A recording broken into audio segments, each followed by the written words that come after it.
नमस्कार, मी प्रियंका लाठी. आपण पाहताय न्यूज 18 लोकमत. बातमीपत्राच्या सुरुवातीलाच बातमी आहे उपमुख्यमंत्री अजित पवार यांच्या संदर्भातली. राज्याचे उपमुख्यमंत्री अजित पवार यांनी सोलापूर जिल्ह्यातील करमाळ्याच्या पोलीस उपअधीक्षक अंजना कृष्णा यांना फोनवरून दमदाटी केल्याचा आरोप करण्यात आलाय.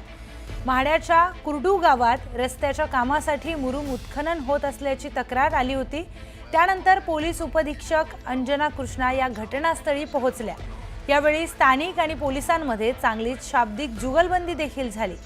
दरम्यान राष्ट्रवादी काँग्रेसचे कार्यकर्ते बाबा जगताप यांनी थेट अजित पवारांना फोन लावून अंजना कृष्णा यांच्या हातात दिला. तर अंजना कृष्णा यांनी अजित पवारांना ओळखलं नाही म्हणून रागावलेल्या अजित पवारांनी अंजना कृष्णा यांना खडे बोल सुनावत थेट व्हिडिओ कॉलच केला. तर हा कॉलचा व्हिडिओ आता सध्या व्हायरल होतोय.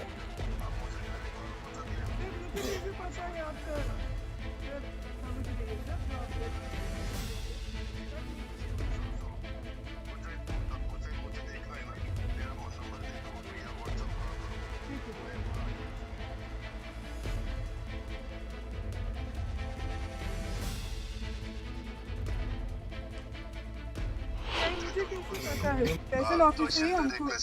हाँ, तो हमको उनको मदद करने का ही काम है सर। मिनिस्टर आपके साथ बोल रहा हूँ। मैं आपको आदेश देता हूँ कि वो रुकवाओ और आप जाओ और तहसीलदार को बताओ कि अजित पवार जी का फोन आया था। डिप्टी चीफ मिनिस्टर ने मुझे कहा ये सब रुकवाने के लिए, क्योंकि अभी मुंबई में जरा मुंबई का माहौल एकदम खराब हुआ है, उसको अपने को प्राधान्य देना है। मेरा नाम बताओ उनको सर। वो मुझे आप एक काम कीजिए, आप मुझे मेरे फोन में मतलब डायरेक्ट कॉल कीजिए ना। एक मिनट, मैं तेरे ऊपर एक्शन लूंगा। अभी मैं खुद आपके साथ बोल रहा हूँ कि आप मुझे डायरेक्ट कॉल बताती हो। सर मुझे कैसे पता है आप सर समझ रही है सर, जो आप बोल रही है समझ रही है, पर मुझे सुनो मुझे देखना है ना। मेरा नंबर दे दो या व्हाट्सएप कॉल करो। ठीक है सर, मैं यहाँ से बोल देता हूँ। ठीक है सर। मेरा चेहरा तो आपको समझ में आएगा ना। ठीक है सर। इतना आपको डेयरिंग हुआ है क्या सर? मेरे तो कार्रवाई जो किया है मुझे कैसे पता है सर? सर मुझे पता नहीं है ना सर। मैं सिर्फ यही बोल रही। मैं डिप्टी चीफ मिनिस्टर।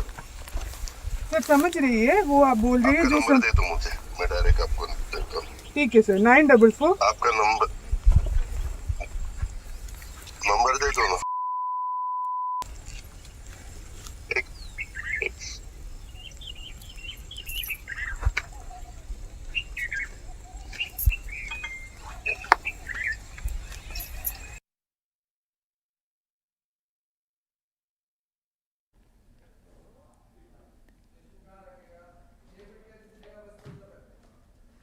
तर करमाळ्याच्या पोलीस उपअधीक्षक अंजना कृष्णा यांना अजित पवार यांनी फोन केलेला आहे.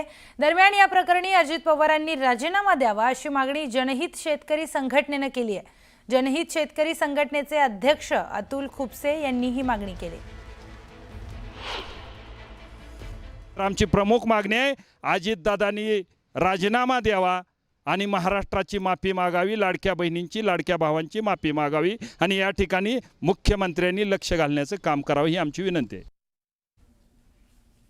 या संदर्भातील अधिकचा तपशील जाणून घेऊयात. आपले प्रतिनिधी वीरेंद्र उत्पात आपल्यासोबत जोडले गेलेले आहेत. वीरेंद्र, नेमकं काय सगळं प्रकरण आहे? प्रियंका, 2-3 दिवसापूर्वीचा हा प्रकार आहे. माड्यामधील कुर्डू गावामध्ये अवैध मुरुम उत्खनन चालू होतं. त्यामुळे तिथं पोलीस कारवाई करायला गेले होते. अंजना कृष्णा स्वतः होत्या घटनास्थळी आणि त्यावेळेस ह्या सगळा जो प्रकार आहे तो झालेला आहे. त्यावेळेस जे बाबा जगताप आहेत राष्ट्रवादी काँग्रेसचे, त्यांनी थेट अजित पवार यांना फोन लावला होता आणि त्या फोनच्या वेळेस अंजली कृष्णा यांनी सांगितलं की तुम्ही माझ्याशी डायरेक्टली बोला, कारण मी कसं आयडेंटिफाय करू की तुम्हीच बोलताय, असं त्यांचं जे काय संभाषण झालं त्यातून. मात्र थेट हस्तक्षेप केला उपमुख्यमंत्र्यांनी. त्याच्यानंतर तिथं तलाठ्यांना मारहाण झाली असं सुद्धा सांगण्यात येतंय. वीरेंद्र, मी तुम्हाला थांबवते. आपल्यासोबत सामाजिक कार्यकर्ते अंजली दमानिया ताई आहेत. ताई, अजित पवारांनी उपाधीक्षक अंजना कृष्णा यांना फोनवरून दमदाटी केल्याचा आरोप होतोय. आपली प्रतिक्रिया?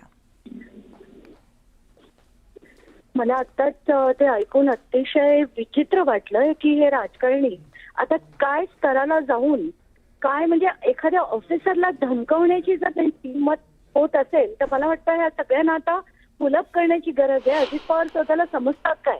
म्हणजे पहिलं वाक्य तर माझ्या तोंडून गेलं की यांच्या काकाचं राज्य आहे का, असं ते एखाद्या पोलीस अधिकारी ज्या बाई आहेत त्यांच्यावर असं बोलूच कसं शकतात?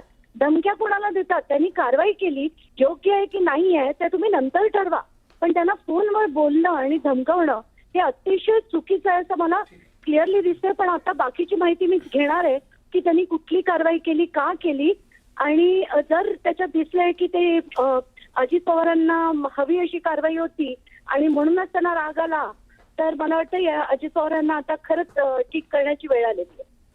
निश्चितच ताई, धन्यवाद आपण दिलेल्या माहितीसाठी. दरम्यान अजित पवारांनी महिला IPS अधिकाऱ्यावर दमदाटी केल्याचा आरोप होतोय. करमाळ्याच्या पोलीस उपअधीक्षक अंजना कृष्णा यांना फोनवरून त्यांनी दमदाटी केल्याचा आरोप करण्यात येतोय. स्थानिक आणि पोलिसांमध्ये तिथे शाब्दिक जुगलबंदी झाली. दरम्यान राष्ट्रवादीचे कार्यकर्ते बाबा जगताप यांनी थेट अजित पवारांना फोन लावून दिलाय. या संदर्भात बोलण्यासाठी आपल्यासोबत शिवसेना उभाठा पक्षाच्या नेत्या सुषमाताई अंधारे जोडल्या गेलेल्या आहेत. सुषमाताई, राष्ट्रवादीच्या कार्यकर्त्यांनी काही क्षुल्लक कारणावरून सरळ अजित पवार यांना फोन केला आणि त्यानंतर झालेलं हे सगळं प्रकरण.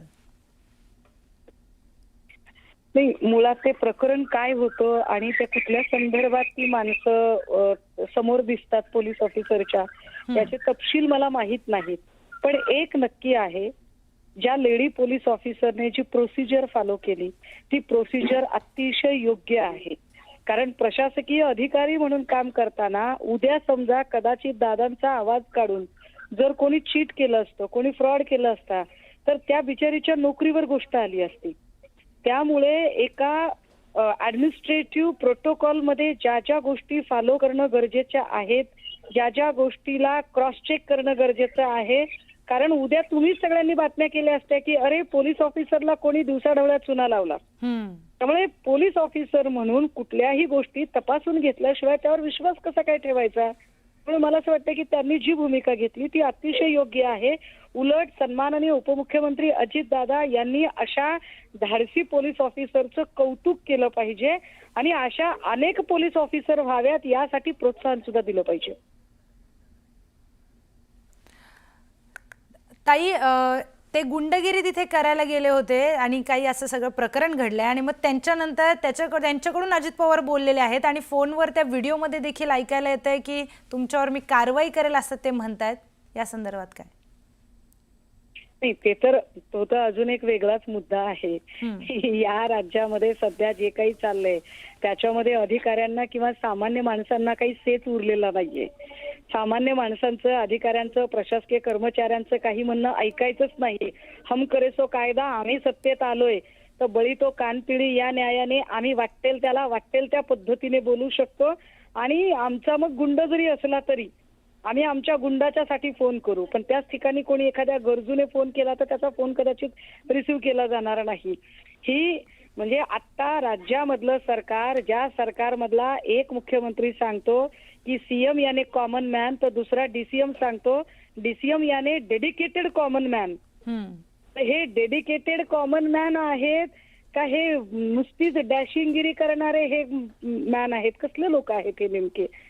त्यामुळे जे लोक गुंडांची भलावण करतात, गुंडांची तरफदारी करतात आणि गुंडांच्या बाजूने बोलत एका ऑफिसरला, ज्या बिचारीने ऑफिसर होण्यासाठी कदाचित 5-7 वर्ष आयुष्याची घालवली आहेत, अभ्यास करून ती ऑफिसर झालीये.